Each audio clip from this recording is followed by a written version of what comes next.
महाराष्ट्र के मौजूदा मुख्यमंत्री एकनाथ शिंदे और उनका पूरा ही गुट वही भारतीय जनता पार्टी लगातार मुश्किलों को बढ़ा रही है महाराष्ट्र के पूर्व मुख्यमंत्री उद्धव ठाकरे की। जी हां, जैसा कि आप जानते हैं कि साल 2022 में बगावत की गई एकनाथ शिंदे के साथ साथ 39 विधायकों के द्वारा उद्धव ठाकरे के साथ, और उद्धव ठाकरे अब लगातार तमाम चीजों से हाथ धोते हुए नजर आ रहे हैं।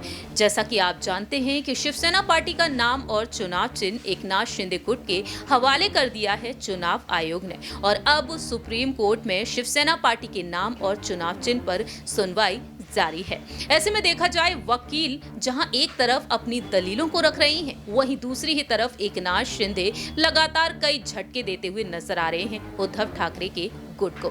ऐसे में देखा जाए, यहां पर उद्धव ठाकरे गुट में जो बाकी के विधायक बचे हैं, क्या वह भी शिंदे गुट में शामिल हो सकते हैं? इसी के बारे में आपको जानकारी देना चाहेंगे आज हमारी इस खास रिपोर्ट में।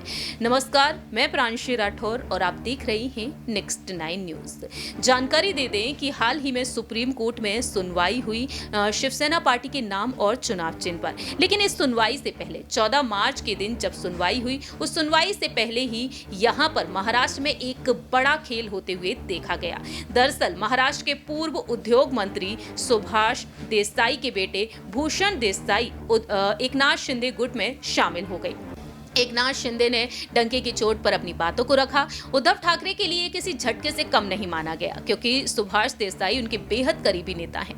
ऐसे में देखा जाए तो यहाँ पर अब सियासत ये तेज हो चुकी है कि शिवसेना पार्टी का नाम चुनाव चिन्ह शिंदे गुट के पास जाने के बाद यहाँ पर जो 39 विधायक थे उनके पास पहले से, वहीं सांसद उनके पास 12 पहुंच चुके हैं। 18 में से पदाधिकारी कार्यकर्ता एक एक करके शामिल हो रहे हैं, और बीच में यहाँ पर ये दावे किए गए थे कि उद्धव ठाकरे के गुट के कुछ ऐसे मंत्री हैं जो शिंदे गुट के संपर्क में बने हुए हैं। शिंदे गुट के तमाम मंत्रियों ने यह बड़ा दावा किया है, और कहीं ना कहीं वह जल्द से जल्द उनके गुट में शामिल हो सकते हैं, पदों का लालच रखते हुए और यहाँ पर राजनीतिक समीकरणों को देखते हुए। फिलहाल देखा जाए तो यहाँ पर कैबिनेट का विस्तार हुआ, बजट का ऐलान किया गया। अब यहाँ पर मोदी कैबिनेट में शिंदे गुट के कौन कौन से मंत्री विधायक शामिल होंगे, इस पर सभी की नजरें टिकी हुई हैं। तो कहीं ना कहीं यहाँ पर उद्धव गुट के कुछ ऐसे विधायक रहेंगे जो शिंदे गुट में शामिल हो सकते हैं। तकरीबन यहां पर दावे ये किए गए हैं कि 4 से 5 या फिर यहां पर देखा जाए उनसे कम संख्या भी हो सकती है।